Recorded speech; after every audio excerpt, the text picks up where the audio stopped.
Hoje eu vou responder aqui com vocês 5 questões que envolvem o conteúdo de respiração celular e o foco aqui vai ser te ajudar aí nos teus estudos, tá bom? Então vem comigo aqui que são 5 questões bacanas. Olha só, um importante fenômeno na obtenção de energia é o ciclo de Krebs, também denominado de ciclo do ácido cítrico ou ciclo dos ácidos tricarboxílicos. É interessante, tá? Porque dependendo do livro, dependendo do nível que você esteja estudando o assunto, as nomenclaturas vão mudando, tá?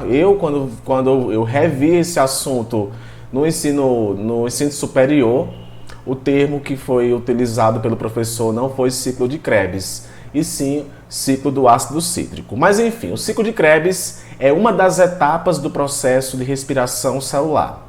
Na verdade, é a segunda etapa do processo de respiração celular. A respiração celular é o processo de produção de energia a partir da oxidação de moléculas orgânicas. A principal molécula orgânica utilizada para extrair os hidrogênios e esses serem utilizados para a produção de ATP é o carboidrato. Uma relação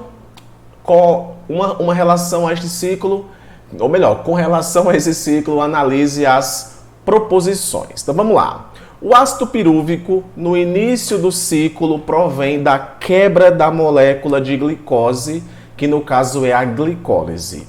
Vamos lá. A glicólise é a primeira etapa do processo de respiração celular. Nela, basicamente o que vai acontecer é a formação de duas moléculas de ácido pirúvico ou piruvato. Acontece o ciclo de Krebs por meio de 10 reações. Então não tenta imaginar que é só uma quebra e já forma aí as moléculas de ácido pirúvico. Não, existem diversas reações que vão acontecendo em torno de 10 reações, aonde na última reação, sim, é formado o ácido pirúvico. Então, para uma molécula de glicose, são formados 2 ácidos pirúvicos. Então, o ácido pirúvico, no início do ciclo, no caso do ciclo de Krebs, provém da quebra da molécula de glicose. Tá correto isso. No caso, a glicólise tem como resultado, tá, a formação do ácido pirúvico. Se eu estivesse falando aqui de fermentação, parava por aí. Só os ATPs que foram feitos no citoplasma que as células, que no caso as células iriam utilizar. E esse ácido pirúvico ele ia se transformar em alguma outra coisa dependendo do tipo de fermentação. O ciclo ocorre no citoplasma, tanto das células dos organismos procariontes quanto nas dos eucariontes. Não, o ciclo de Krebs acontece na matriz mitocondrial. Então já está errado aqui essa premissa, tá? O receptor final de hidrogênios liberados nesse ciclo, quando realizados na respiração aeróbia, é o oxigênio. Sim, o hidrogênio se liga ao oxigênio lá na cadeia respiratória para formar a molécula de H2O, que é a água. Nesse processo acontece a fosforilação, que no caso é a adição de uma molécula de fosfato ao ADP, formando moléculas de ATP. Então, esse oxigênio aí é o oxigênio que você respira, tá? Então, essa opção aqui está correta. Nas células musculares, esse ciclo pode ocorrer tanto no interior das mitocôndrias como no citoplasma. Não. Olha, ciclo de Krebs acontece na mitocôndria. Portanto, a opção correta é a opção que tem 1 e 3. 1 e 3, letra A, opção correta. Perceba que ler a questão e entender o porquê é que está errado de cada coisa é bem legal, tá? Próxima questão. Utilize as informações a seguir para responder as questões. Que no caso é essa questão que eu coloquei aqui para vocês. O ciclo de Krebs, que ocorre no interior das mitocôndrias, é um conjunto de reações químicas aeróbias. Patrick, o que é aeróbia? Porque usa oxigênio, tá? Fundamental no processo de produção de energia para as células eucariontes. Ele pode ser representado pelo seguinte esquema. Então perceba o que está acontecendo aqui. Aqui é uma imagem clássica do ciclo de Krebs. Perceba, se eu for voltar para cá, o ciclo está começando aqui, de acordo com essa questão, com o ácido pirúvico. Mas, na verdade, não começa com o ácido pirúvico propriamente dito. Existe uma reação intermediária, tá? E esse ácido pirúvico acaba sendo convertido aí em acetilcoenzima A. Tem uma reaçãozinha que acontece aí. Então, é o acetilcoenzima A que literalmente vai iniciar o processo. O processo, não o ciclo, porque na verdade o ciclo ele se dá quando o oxaloacetato acaba aí reagindo com o acetil, tem uma reação aí, onde se produz o citrato. E o citrato vira isocitrato, alfa-cetaglutarato, succinato, succinato coenzima A, succinato, fumarato, malato e novamente oxaloacetato. Então aqui é o ciclo. Perceba que se você olhar aqui para o ciclo, tem algumas informações aqui importantes. Olha só. De isocitrato para alfa-cetaglutarato aconteceu uma oxidação, ou seja, perdeu hidrogênio aqui a molécula de isocitrato, formando NADH. Então formou NADH e liberou dióxido de carbono.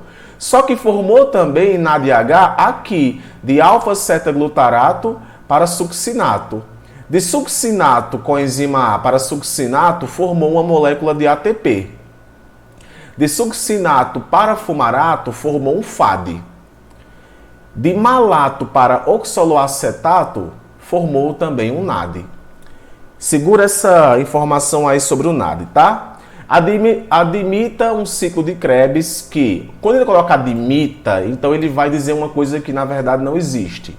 Admitindo ou admita o ciclo de Krebs que, após a entrada de uma única molécula de acetilcoenzima A, tá aqui ela, ó, acetilcoenzima A,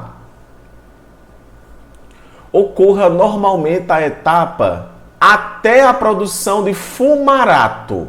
Bora achar aqui onde é que está fumarato. Então, o ciclo aconteceu até aqui. Então, se aconteceu até aqui, tudo que está aqui, ó, a gente vai estar contando. Então, aconteceu a formação desse NAD, a formação desse NAD, um ATP aqui e a formação desse FAD. Ao fim da passagem dos produtos desse ciclo pela cadeia respiratória, a quantidade total de energia produzida expressa em adenosina trifosfato será igual a... Então, quantos ATPs são formados a partir disso daqui, levando em consideração, né, que vai acontecer a cadeia respiratória a partir disso. Olha só, aqui, gente, existe um questionamento, tá? Geralmente, as questões de ensino médio e até de concurso público eu já vi, eles arredondam os valores. Por exemplo, olha só, uma molécula de NAD lá na cadeia respiratória, tá? Vou colocar aqui NADH. NADH, na cadeia respiratória, se fosse levar em consideração exatamente o que é produzido de ATP a partir de um NAD, seria 2,5 ATPs. Só que nessas provas, geralmente eles arredondam. Então, um NAD, ele produz 3 ATPs, tá? Na verdade, não é que ele produz, tá? Ele participa da produção de 3 ATPs, tá? Um NAD, 3 ATPs. O FAD, ele é menos energético, tá? Então, um FAD, ele produz... Gente, desculpa a letra, tá? Porque eu estou fazendo com o mouse. Um FADH, isso aqui é um, tá? Ele auxilia na produção de 2 ATPs. 2 ATPs. Tá? Então, vamos lá. Se aqui eu tenho um NAD e aqui eu tenho outro NAD, a partir desses NADs são produzidos quantos ATPs? 3 mais 3, 6. Se eu tenho aqui um FAD, esse FAD aqui vai auxiliar na produção de quantos ATPs? 2. 6 mais 2, 8. 6, 7, 8. E tem esse ATP aqui que foi produzido, 9. Então, a quantidade total de energia produzida expressa em adenosina trifosfato será igual a 9, fazendo esse cálculozinho aqui bem simples. Na cadeia respiratória, o que vai acontecer literalmente é a produção de ATP a partir de todos os NADs que foram produzidos e todos os FADs.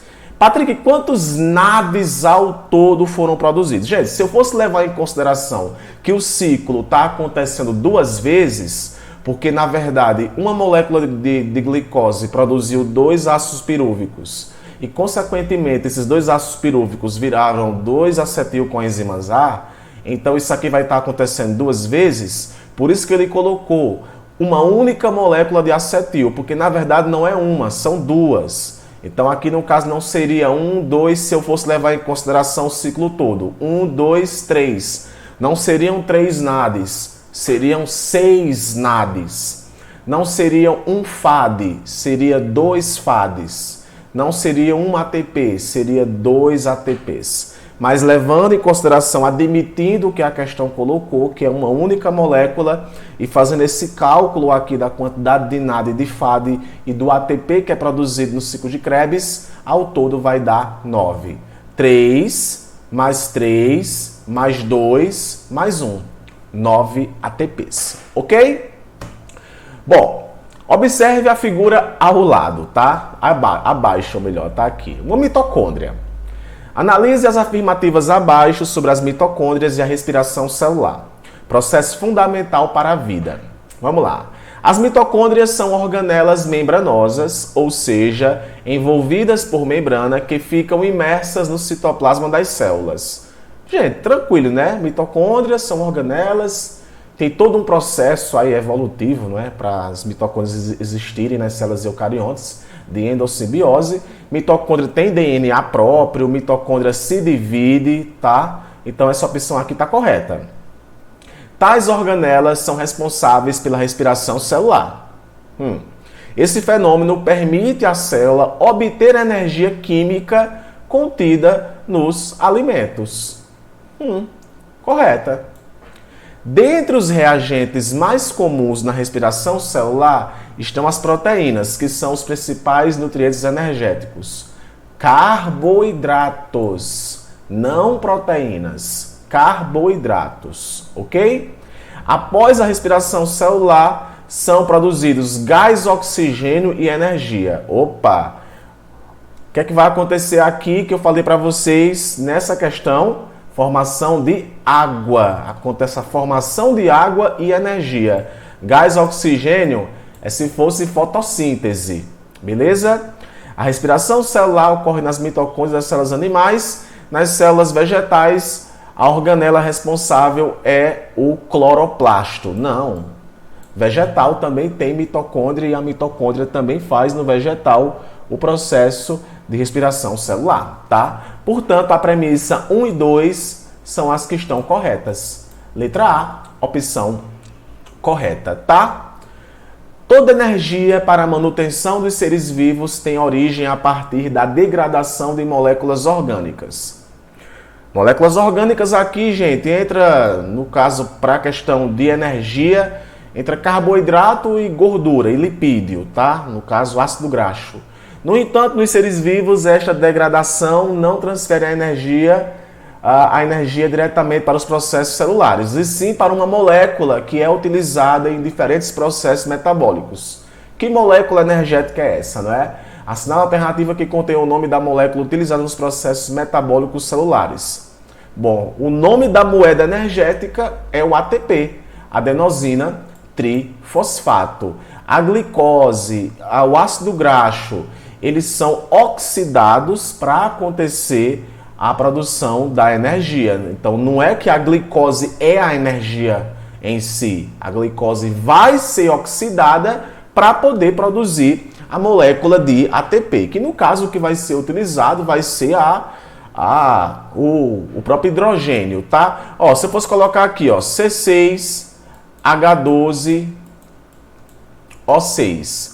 Se eu estivesse falando aqui do processo de respiração celular, o que acontece é a quebra dessa molécula. Carbono se une ao oxigênio, formando dióxido de carbono, e isso aqui vai embora da célula, e o hidrogênio ele acaba sendo transportado pela molécula de NAD ou de FAD. NADH. Ó. E esse NADH aqui, ele vai ser utilizado para a produção de ATP. No caso, o hidrogênio, ele é tirado, tá, desse NAD, liga-se ao oxigênio, formando a molécula de água, tá? E durante esse processo do hidrogênio se ligar à molécula de água, acontece a produção de ATP, tá bom? Muito bem. O ATP pode ser sintetizado em organismos vivos utilizando-se energia química ou solar. Energia química ou solar. Se está falando de energia solar, está falando de, por exemplo, de fotossíntese, tá? Também tem produção de ATP através de energia solar. Isso acontece na primeira fase do processo de fotossíntese, tá? Que é a fotofosforilação. Fotofosforilação. Foto vem de luz, fosforilação vem de produção de ATP. A partir do ADP, conforme o esquema simplificado a seguir. Aqui eu tenho o ADP sendo convertido em ATP, aí aqui eu tenho através de energia química, através de energia solar. De acordo com o esquema, o processo de conversão, que envolve respectivamente duas fontes de energia química e uma solar, no meio intracelular são duas fontes de energia química, respiração celular, que usa oxigênio, e fermentação, que não usa oxigênio. Uma fonte de energia solar, a fotossíntese. Então eu tenho respiração, fermentação a partir de energia química e a fotossíntese a partir de energia solar. Ele quer que marque isso daqui respectivamente. Então já não começa com fotossíntese. Se for respectivamente duas fontes de energia química, não começa com fotossíntese, tá? Aqui eu tenho oxidação aeróbia, poderia ser a respiração. Redução aeróbia. O que acontece não é uma redução, é uma oxidação. Redução é oxidação. Aí aqui eu tenho oxidação aeróbia, que no caso seria a respiração. Oxidação anaeróbica, ou anaeróbia, que seria a fermentação e a fotossíntese. Letra D, opção correta. Aqui tem também dizendo redução e aqui tem redução. Gente, muito bem.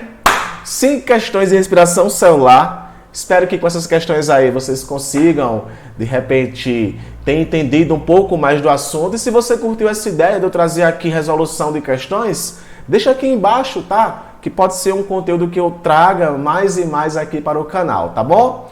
Um abraço, eu fico por aqui e até o próximo vídeo. Tchau, tchau!